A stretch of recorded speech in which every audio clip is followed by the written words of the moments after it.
Buenas noches, bienvenidos al análisis de las 8:45, miércoles 30 de junio. Junto a Carmina Valdizán vamos a conducir el mismo. Como lo habíamos anticipado desde hace varias noches, hoy va a ser un análisis especial, va a ser un análisis referente a la revolución o a la reforma liberal de 1871 que abarca los gobiernos de Miguel García Granados y de Justo Rufino Barrios. Vamos a tener dos invitados especiales para esto, pero dejo a Carmina para que haga una introducción general del tema y después presentaré a nuestros dos invitados. Muy buenas noches, el día de hoy es un día muy especial para Guatemala. Se conmemoran 150 años desde la Revolución Liberal de 1871. Esta finaliza cuando entran Justo Rufino Barrios y Miguel García Granados a la ciudad capital un 30 de junio de 1871. Queremos aprovechar la oportunidad para desearle a todos los miembros del Ejército de Guatemala que nos prestan un servicio enorme a la ciudadanía y desearles un feliz día del Ejército. Sin embargo, queremos aclarar que no vamos a estar hablando específicamente del Día del Ejército, sino que de la Revolución Liberal de Guatemala. Mariana. Gracias, Carmina. Para analizar este tema, doy la bienvenida al capitán Lucila Sierra, arqueóloga e historiadora egresada de la Universidad de San Carlos de Guatemala, asesora de Historia del Servicio de Historia Militar del Ministerio de la Defensa Nacional y del Ministerio de Relaciones Exteriores. Su currículum abarca trabajos de arqueología, de curadora, de catedrática invitada, de instructora en la Escuela Politécnica, Centro de Estudios Militares, Comando Superior de Educación Superior. Le damos la bienvenida al capitán Lucila Sierra, pero también al licenciado Jorge Rolando Barrios, abogado y notario, graduado por la Universidad de San Carlos de Guatemala, presidente del Colegio de Abogados y Notarios, presidente del Instituto Guatemalteco de Derecho Notarial, registrador general de la propiedad, presidente del Centro para la Defensa de la Constitución y socio administrador de la firma BMT Law, pero también descendiente directo de don Justo Rufino Barrios. Buenas noches, gracias por aceptar la invitación de Canal Altivo. Bienvenidos, buenas noches. Buenas noches. Carmina, por favor. Bueno, de esta revolución hay mucho que hablar. Tiene muchos logros, tiene pues obviamente sus detractores, no todo es perfecto, es historia, son sucesos que se dieron en nuestro país. Quisiera comenzar con la capitán para que nos pusiera en contexto de esta revolución liberal que se da en 1871, más bien termina en 1871. Gracias, buenas noches. En realidad lo que es el movimiento liberal va a dar inicio desde 1867, apenas 2 años después de la muerte del capitán general Rafael Carrera.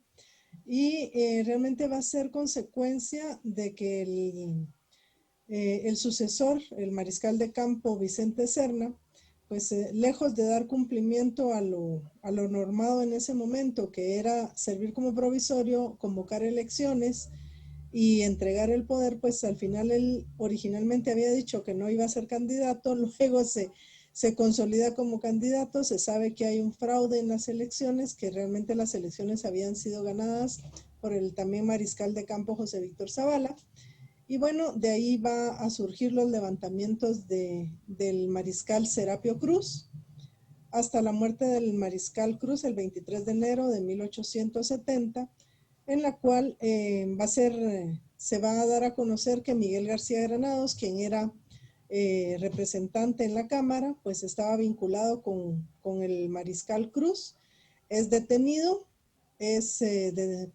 puesto en prisión, en una prisión militar en el fuerte de San José, precisamente donde está el Museo del Ejército, y posteriormente va a ser exilado debido a la presión que se da, pues era de una familia muy bien posicionada en la sociedad guatemalteca, además de que era de la Cámara de Representantes, y él va a salir exilado a México, donde va a ya entablar la relación con Justo Rufino Barrios, quien había estado activando con el mariscal Cruz, pero herido en la penúltima batalla, en el penúltimo encuentro de las acciones de Cruz, pues va a ser enviado a México para restablecerse de sus heridas, y precisamente eso le va a salvar la vida a él y a Venancio, su hijo, y ahí se van a reunir con Miguel García Granados para iniciar la fase militar ya organizada, ingresando a Guatemala, al territorio guatemalteco el 28 de marzo, de 1871 por el área de San Marcos y Huehuetenango. Y luego pues va a ser toda la ruta de los liberales, van a bajar a la costa, subir de nuevo al área del altiplano y allí van a andar hasta que se va a emitir incluso la llamada Proclama de García Granados, que es el documento mediante el cual se va a informar al pueblo de Guatemala las razones por las cuales se está llevando a cabo el levantamiento. Se va a enviar este documento a todas las municipalidades posibles y luego pues las mismas municipalidades van a empezar a aliarse y a contribuir con voluntarios para este movimiento que originalmente se calcula que eran menos de 150 hombres los que ingresaron al territorio hasta convertirse en la fuerza que se convirtió y que dio pie a la destitución de Serna durante una serie de acciones que van a culminar con la batalla de San Lucas el 29 de junio de 1871 para ingresar ya a la capital al día siguiente, el 30 de junio. Y con eso pues culmina la fase militar del movimiento liberal y va a dar inicio a todas las acciones que van a llevar y van a desembocar en la reforma liberal. Gracias, capitán Sierra. Licenciado Jorge Rolando Barrios, ya la capitán nos ha hecho un esbozo muy general de cómo llegamos al 30 de junio de 1871, inicia este proceso, hay que hablar de el documento de Patzicía, de Miguel García Granados, pero también de Justo Rufino Barrios, a quien, depende a quien se le pregunte o que esté leyendo, se le ha dicho reformador, dictador, déspota, humanista, liberador, en fin, de muchas formas se le ha calificado. Pero yo le pediría en esta primera intervención, licenciado Barrios, que destaque todas aquellas decisiones que hoy, aún hoy, mantienen o están vigentes, no necesariamente un texto específico de ley, pero que constituyen el fundamento del Estado guatemalteco moderno. Pues después de la relación tan completa que nos ha hecho la historiadora y capitana, en esa parte creo que queda poco que decir, pero sí recordar que a raíz del triunfo de la Revolución en 1871 se establece el gobierno en Quetzaltenango y ahí ya se ha firmado previamente la famosa acta de Patzicía o el documento de Miguel García Granados y se establece que el primer presidente del movimiento revolucionario será don Miguel. Don Miguel García Granados había nacido en Santa María de Cádiz, en España. Él era hijo de madre guatemalteca y de un peninsular que había vivido en Guatemala y se había retirado para España. Posteriormente ellos se vienen a vivir a Guatemala, como lo explicó la historiadora. Don Miguel fue un hombre que fue muy bien educado, tuvo estudios superiores y luego era miembro de la Cámara de Representantes, defendiendo desde entonces el pensamiento liberal, lo cual obviamente le trajo grandes animadversiones de los gobernantes de turno, muy particularmente del mariscal Vicente Serna. Y finalmente, cuando ocurre la revolución y se trasladan a Guatemala, entra el ejército triunfante el 30 de junio de 1871. El presidente García Granados nombra su gabinete. En aquel tiempo eran únicamente 5 ministros los que formaban parte del gabinete. Entre ellos estaba el ministro de la Guerra, que fue nombrado el mariscal Zavala, pero le habían ofrecido a Justo Rufino Barrios, le ofreció don Miguel que él fuera el ministro de la Guerra. Barrios no aceptó y pidió que lo comisionaran como encargado del destacamento militar de Quetzaltenango. Recordemos que siendo él de la región, puesto que había nacido en San Marcos, mi tierra natal, o mi departamento natal, pues esa era una zona de alta influencia de parte de Justo Rufino. Sin embargo, para sofocar algunos levantamientos que se seguían produciendo, Barrios ocupó 2 veces la presidencia en forma provisional, mientras don Miguel salía al frente a sofocar estos conflictos. Y finalmente, en el año 1873, se convoca a elecciones, Barrios es elegido como presidente y a partir de entonces inicia él realmente el desempeño de sus atribuciones. Pero en forma muy breve me permito destacar algunas de las múltiples reformas que merecieron precisamente el calificativo del reformador de Guatemala, como efectivamente se le llama a Justo Rufino Barrios. Hay una avenida en honor de él que es nuestra Avenida de la Reforma. En fin, y para solo mencionar algunas cosas, se estableció la educación pública, laica, gratuita y obligatoria. Se dio una nueva organización a la Universidad de Guatemala, que ya existía desde entonces.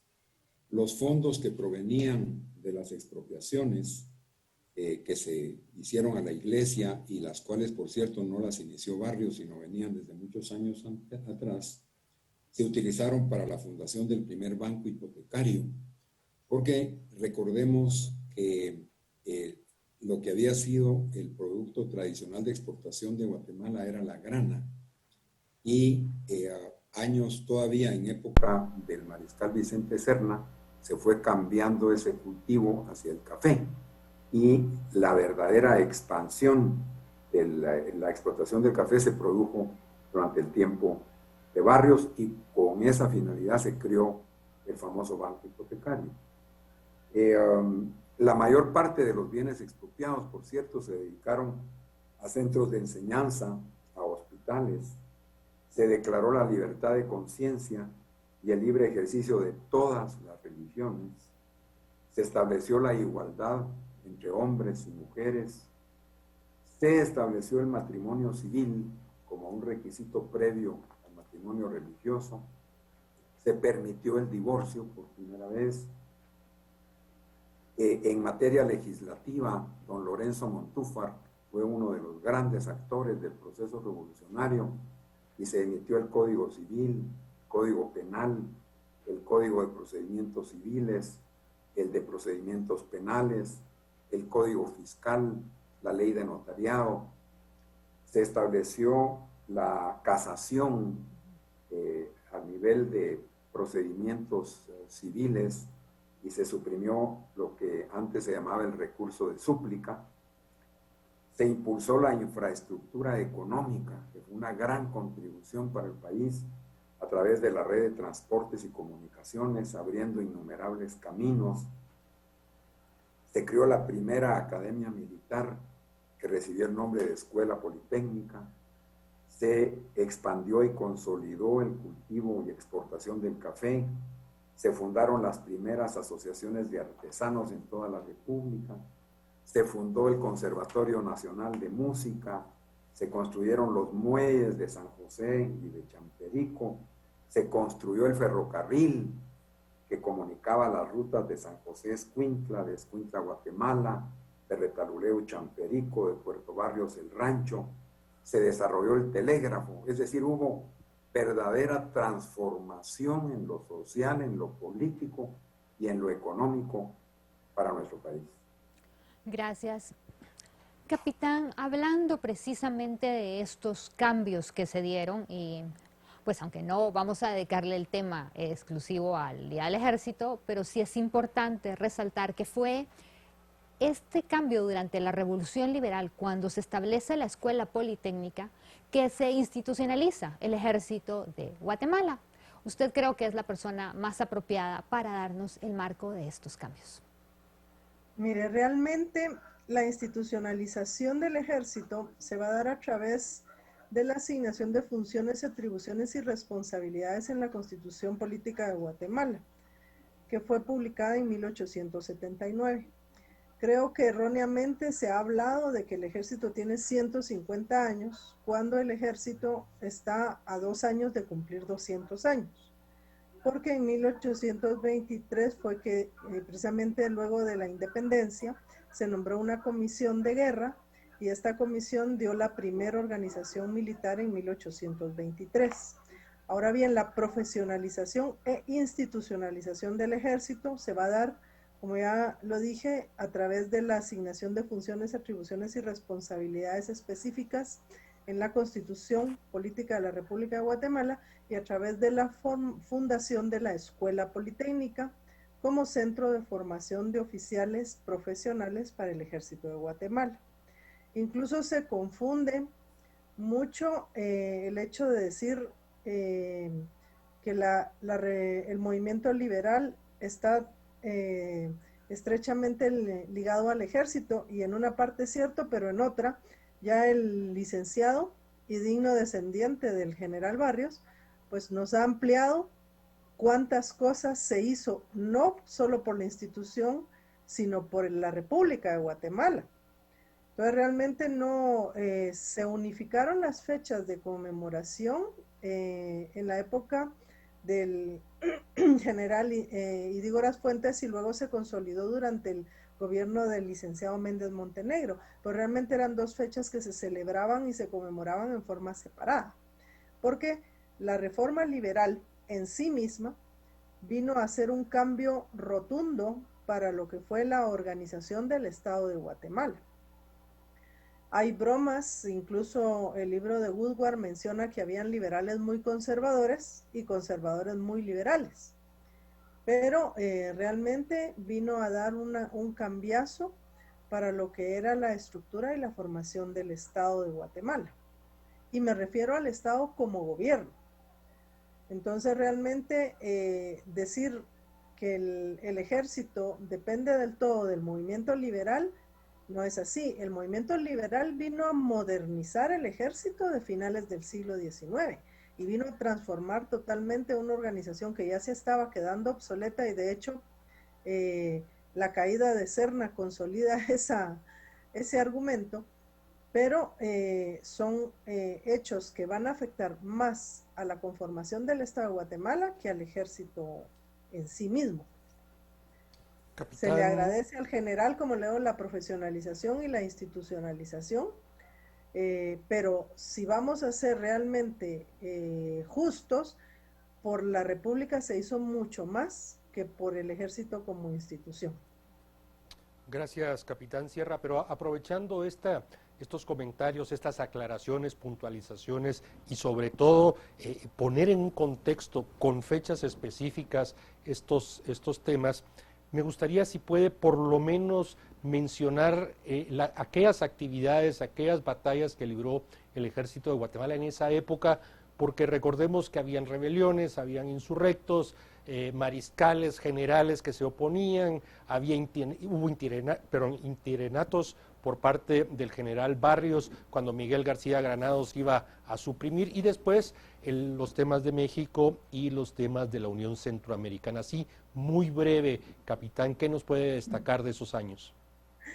Me pide que sea breve en temas muy extensos, pero en realidad, como ya bien se dijo, realmente Barrios no solo durante los movimientos insurrectos sustituyó a García Granados, también cuando García Granados viajó al extranjero. De hecho, quien va a crear el colegio militar va a ser Barrios, pero quien va a bautizarlo como escuela politécnica y le va a dar todas las facilidades, instalaciones, contratos y todo, va a ser Miguel García Granados. Entonces realmente es un periodo controversial. Vamos a ver el levantamiento de algunos montañeses, específicamente de la familia Melgar, dirigida por los Melgar, que realmente son levantamientos que se van a dar a través de caudillos regionales que tienen sus fincas y lógicamente sus seguidores, y ahí es donde vamos a ver estas acciones. Va a haber también los levantamientos en la costa sur y un breve intento de resurgimiento del estado de los Altos, precisamente porque Barrios era de la región, que al final pues no van a prosperar. Entonces realmente siempre hubo un proceso, un periodo de mucho movimiento de tipo militar. Y lógicamente la Unión Centroamericana, que aunque Centroamérica había manifestado que sí iba a apoyar los intentos de unión que estaba el general Barrios llevando a cabo durante su presidencia, al final no les pareció, precisamente porque creo que vieron que Barrios lo que quería era ser presidente de toda Centroamérica y como que no les pareció que la cuota de poder se centralizara en la antigua capitanía.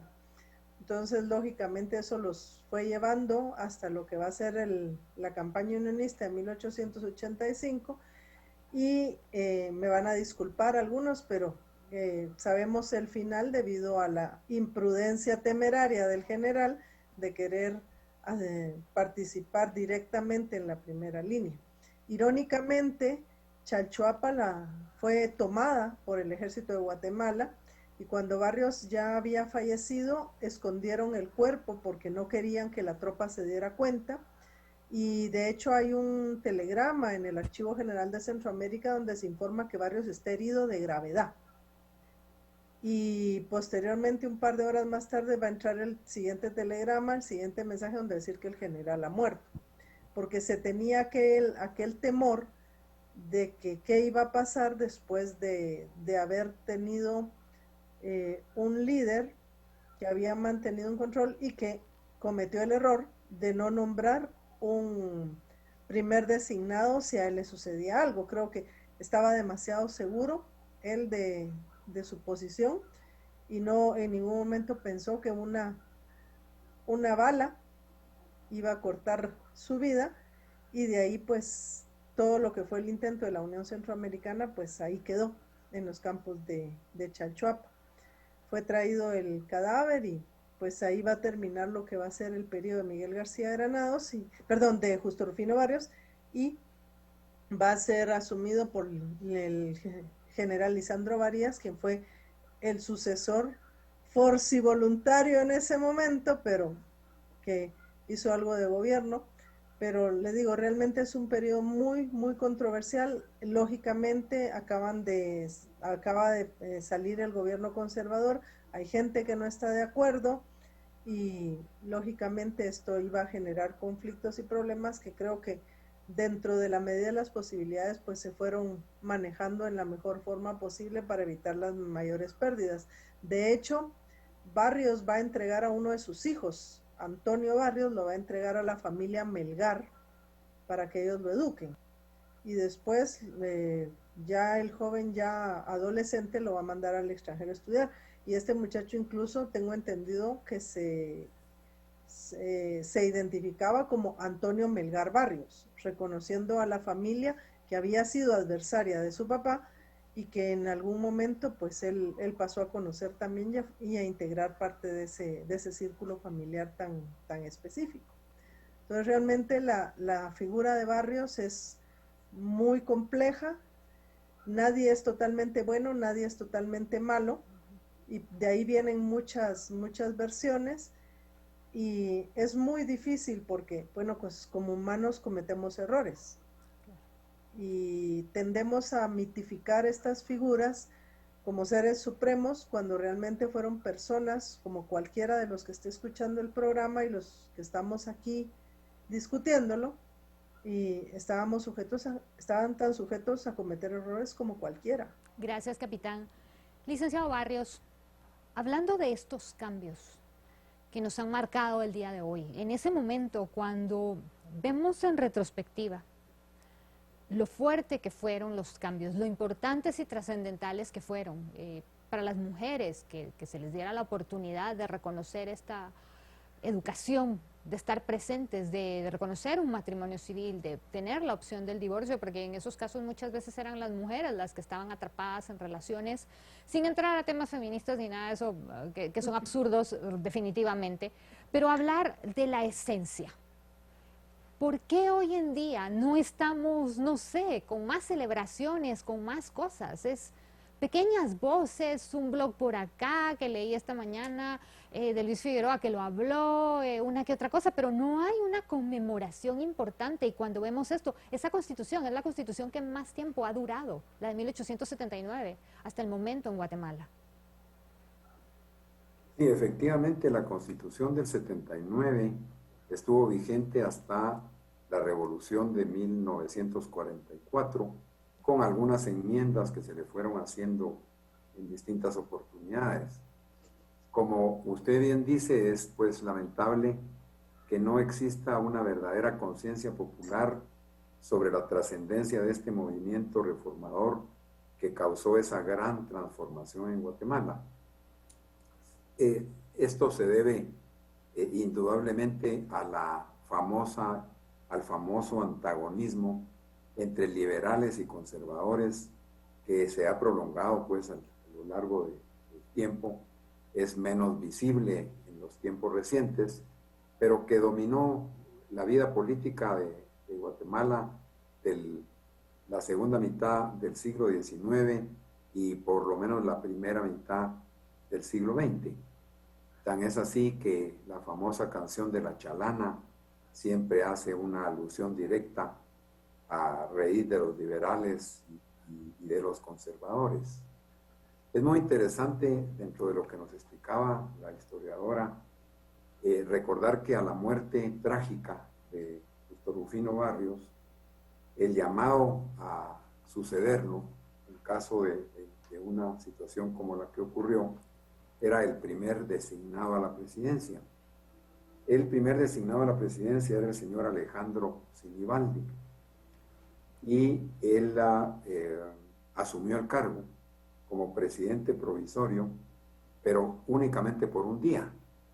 Renunció a las 24 horas y por eso se le puso como un apodo, el de Flor de un día, le decían al señor Alejandro Sinibaldi. Y fue hasta el 5 de abril del 85 que la Asamblea Legislativa nombró al segundo designado, al general Manuel Lisandro Varías, para hacerse cargo de la presidencia, y después, como nos explicó la historiadora, él optó a una elección y efectivamente la ganó hasta que terminó su periodo. Acordémonos también que ha habido mucho antagonismo por parte de algunos sectores religiosos que se sintieron lesionados a través de las actividades y actuaciones del movimiento reformador. Y entonces eso tiene incidencia en cuanto a la transmisión de muchos de los logros del movimiento revolucionario y reformador del 71, que de alguna manera no ha permitido que se prolongue en el tiempo la proyección y la verdadera trascendencia de lo que fue una verdadera revolución para el caso de Guatemala. Licenciado Jorge Rolando Barrios, en su respuesta anterior usted listó una serie de decisiones, tanto del mismo presidente, de don Justo Rufino, pero también apoyados por la Asamblea Legislativa que lo acompañaba, en fin, y cada uno de esos temas merecería uno o varios programas, pero yo quisiera destacar uno, por ejemplo, dado que igual usted fue registrador de la propiedad, registrador general de la propiedad, porque esa es una de las decisiones transformadoras de las estructuras en Guatemala que él la creó, pero hay otra que fue muy criticada y que también, pero se omite, que es, por ejemplo, lo del trabajo forzoso, obligando a los indígenas a salir de sus comunidades para ir a trabajar en un cultivo muy extensivo de mano de obra como era el café. Coméntenos, por favor. Pues efectivamente, como producto de la transformación de las actividades agroexportadoras, esa migración de la famosa grana hacia el cultivo del café, se hacía indispensable una gran cantidad de mano de obra. Y el Estado tomó la decisión, que desde luego pues se tendrá que evaluar por los especialistas, de hacer forzoso el trabajo, que por cierto no era por forzoso un trabajo gratuito, sino que era obligatorio ir a trabajar a las fincas y recibir desde luego la compensación o los jornales por la prestación de los servicios. Pero eso permitió impulsar y expandir el cultivo del café y la exportación del café, que se convirtió, repito, en el principal producto de exportación. Desde luego, cuando hay un régimen dictatorial, hay que reconocer que hay abusos, ¿verdad? Hay actos arbitrarios y que lamentablemente pues causan perjuicio a personas, a familias. Las enemistades políticas son de tremendos rencores y de tremendas revanchas entre un sector y el otro. Barrios fue objeto de varios atentados, el famoso atentado de la bomba, cuando le pusieron una bomba para quererlo matar, lo que provocó la salida de su familia, que él mandó a doña Panchita, su esposa, y a sus hijos, los mandó a Nueva York para protegerlos de los riesgos que se estaban corriendo en Guatemala. En fin, como usted bien dice, sería materia de muchos programas poder ir profundizando en distintos episodios y distintas facetas de la actuación de los que gobernaron durante la reforma liberal. Capitán, con relación a los territorios y el conflicto con México, cuando Barrios toma esta decisión de pues poner fin a esta batalla territorial que se había dado sobre estos territorios, muchos, aquí es como un parteaguas entre las opiniones a favor o en contra de Justo Rufino Barrios, entre otras cosas, pero digamos que este es un tema bastante fuerte porque lo seguimos viviendo con el tema de Belice. Hay disputas territoriales, se tienen que establecer los límites en nuestro país. ¿Cuál es la opinión y el contexto de lo que estaba sucediendo para juzgar la historia desde el momento en que se dieron los hechos y no desde hoy con una visión del siglo XXI que pues bueno, ha cambiado bastante? Mira, es muy fácil emitir opinión cuando uno no está en los zapatos de quien tiene que tomar las decisiones, ni está inmerso en los ambientes que están rodeando a estas personas. Soconusco ya se había adherido a México por decisión propia, y parte de Chiapas se había asignado aún durante la colonia como parte de la administración que debía llevar lo que era el virreinato. Entonces realmente eran áreas que administrativamente dependían más de lo que ahora es México que de Guatemala. Yo no estoy disculpando al general Barrios, ni lo estoy señalando, simplemente estoy hablando de los hechos. Entonces, lo que se hizo fue conformar una comisión que estableciera los límites, que lo llevaron a cabo, y bueno, pues se definió ya el área de esa forma.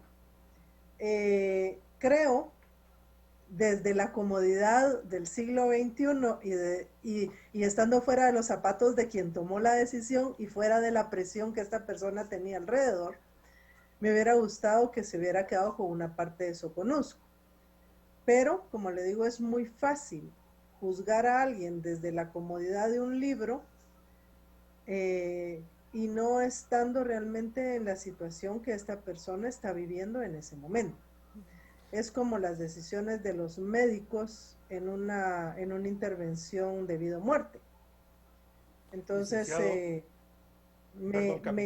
Perdón, disculpe. Licenciado Barrios, precisamente este tema de los territorios, de los conflictos con México, me gustaría escuchar su opinión porque recuerdo haber escuchado en algún momento, haber leído, que incluso hay una referencia muy importantísima poco después de la independencia de 1821 en relación a Chiapas, y que creo que usted la cita, y es bien importante retrotraerse incluso a esa época en relación a Chiapas y un poco en relación a Soconusco.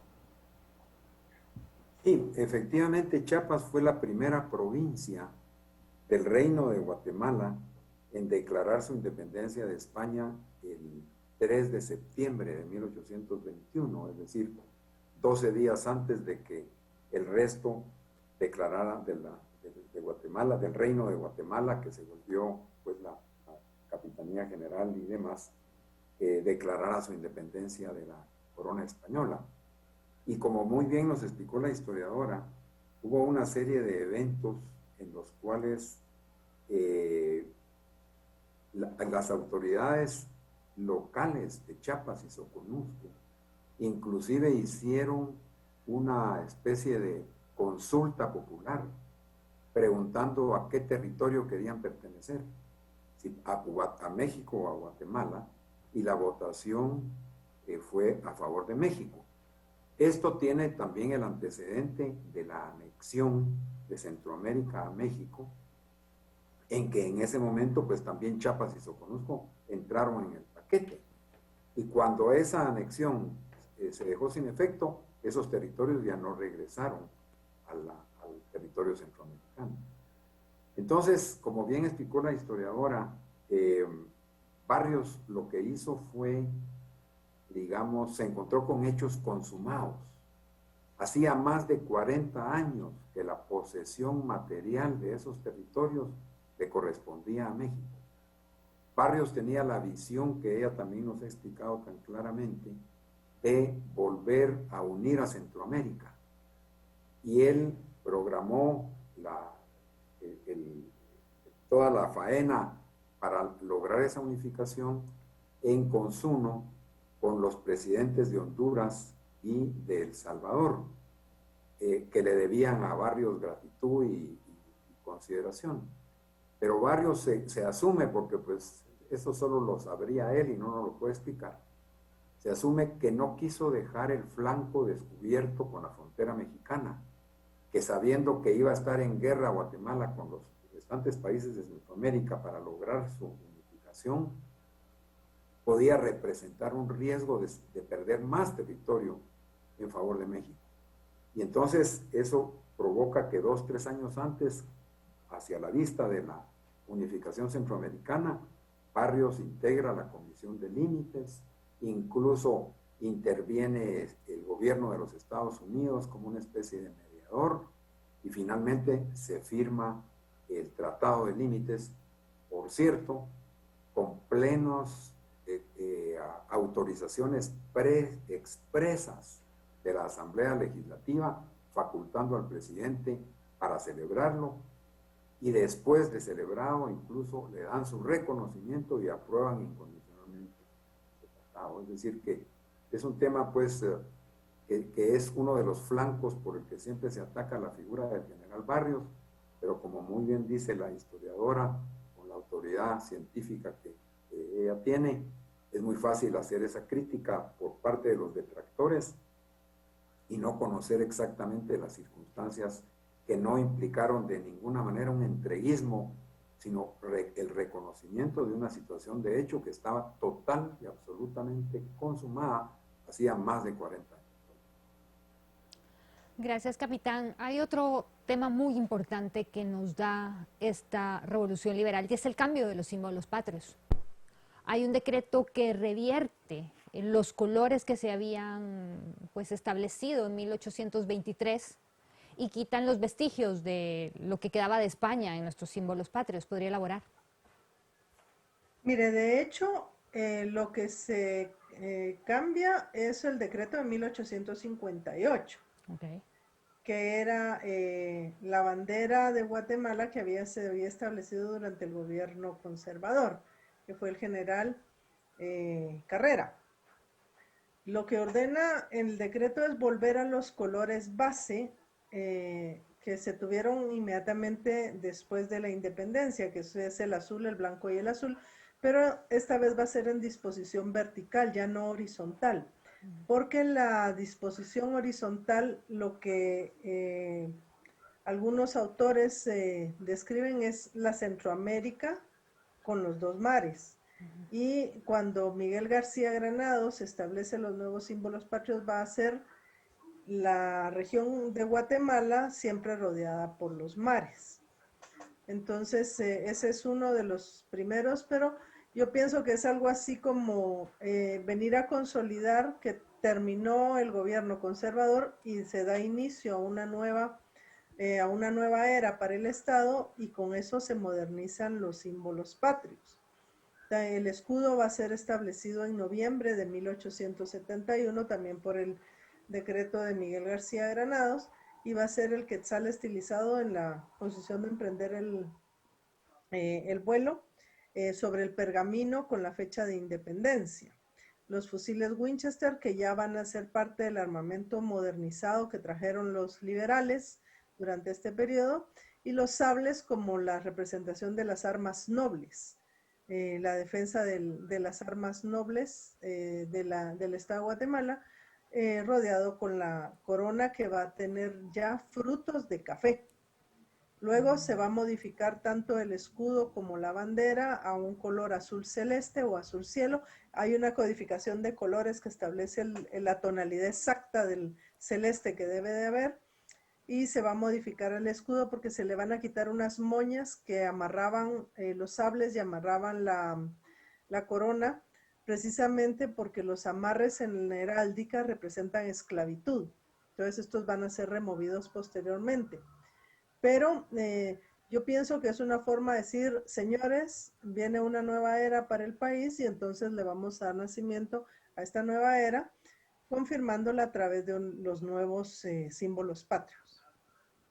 Capitán Sierra, aprovechando este tema, le pediría alguna, yo sé que exagero tratando de pedirle tanto en tan poco tiempo, pero queremos aprovecharlo. Esa modernización que usted nos anunciaba de estos gobiernos liberales en relación al ejército de Guatemala, la decisión del general Barrios de crear el Colegio de Militar, Escuela Politécnica, nombrada así por Miguel García Granados, inaugurada por él.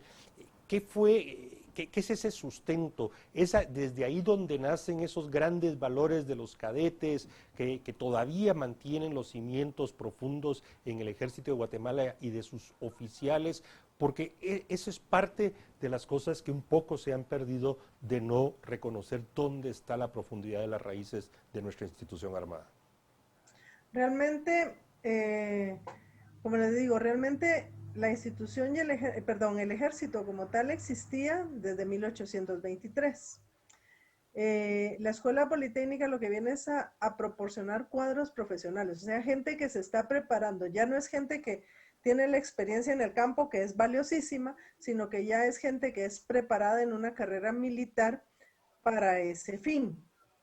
Entonces, de hecho, se van a hacer varios estudios porque habían 3 posibles candidatos para lo que iba a ser la base castrense en Guatemala, que era la escuela francesa, la escuela española y la escuela alemana.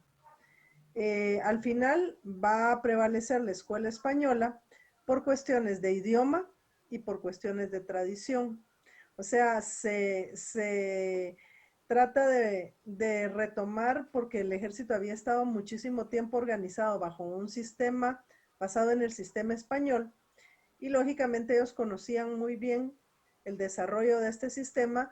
Al modernizar el ejército, cambiar la organización, remover los grados militares tradicionales españoles, pero irónicamente van a traer a los españoles para que conformen esta escuela. Pero era gente muy profesional, Garrido de Agustino, Bernardo,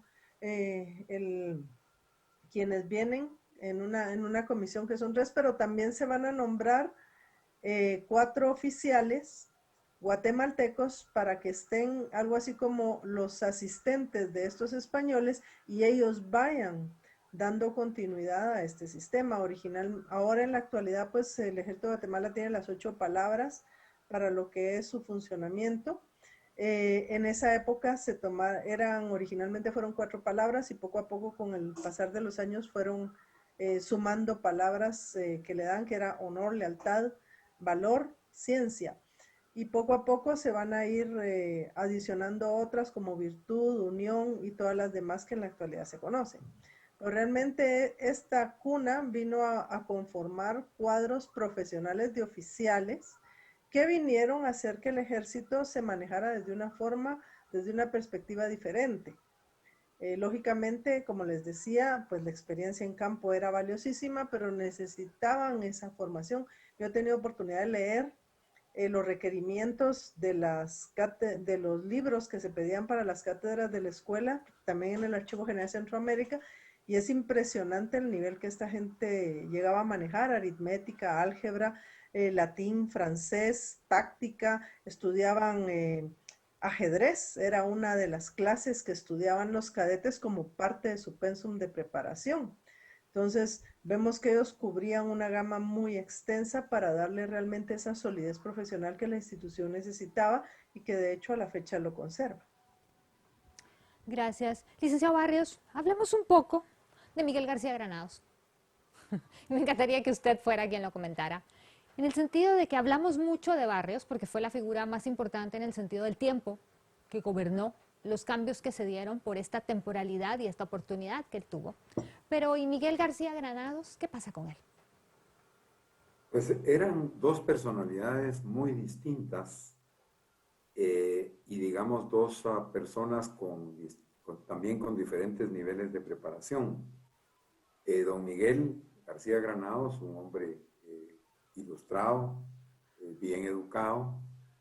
Justo Rufino también, él se había graduado de escribano público, el equivalente de notario público, aquí en la Universidad de San Carlos. Justo Rufino tuvo su bufete, su oficina profesional en San Marcos durante algunos años, hasta que se involucró directamente en el movimiento revolucionario y no volvió a ejercer más la profesión. Pero don Miguel, un hombre cultivado, viajado, él había viajado a distintos países del mundo, tenía muchos conocimientos y era miembro de la Cámara de Representantes en tiempos en los que el ejercicio de una diputación era un cargo del más alto prestigio. Y él, digamos, le daba lustre a esa asamblea con sus intervenciones, que desde luego eran críticas hacia los conservadores, porque él tenía inclinación por el pensamiento liberal. Y la verdad que también se le debe mucho a don Miguel. Él fue el que consiguió las armas para poder hacer la invasión a Guatemala, la entrada del grupo insurgente por Huehuetenango y San Marcos. Recordemos que Justo Rufino y su familia tenían una finca, la famosa finca El Malacate, que una parte de la finca estaba en territorio mexicano y otra en territorio guatemalteco. Entonces no había ninguna frontera interna y era muy fácil pasar de un país al otro dentro de la misma finca. Y eso les dio a ellos un gran acceso y una gran facilidad. Pero indudablemente don Miguel García Granados merece el más alto reconocimiento porque fue uno de los genios inspiradores de la Revolución de 1871 y murió poco tiempo después porque él entregó el poder en 1873 y murió en 1878, no sin antes haber recibido muchos homenajes por su desempeño en la vida nacional. Licenciado Barrios, sabíamos que con estos temas o este tema de la obra no nos iba a alcanzar. Le voy a pedir si en un espacio muy pequeño puede comentarnos una de las decisiones por la que más se le critica por unos y otros más se le alaba. Y es el tema de la relación de Barrios y la Iglesia Católica, un par de decisiones que tomó y esa libertad de culto que él garantizó. Por favor. Pues la verdad que efectivamente es a Barrios al que principalmente o casi exclusivamente se le achaca una actitud de animadversión hacia la Iglesia Católica. Y esto no surgió durante el periodo liberal. Esto venía desde el gobierno de Mariano Gálvez. Ya se habían producido expulsiones de órdenes religiosas, de obispos, de arzobispos, en tiempos de Rafael Carrera,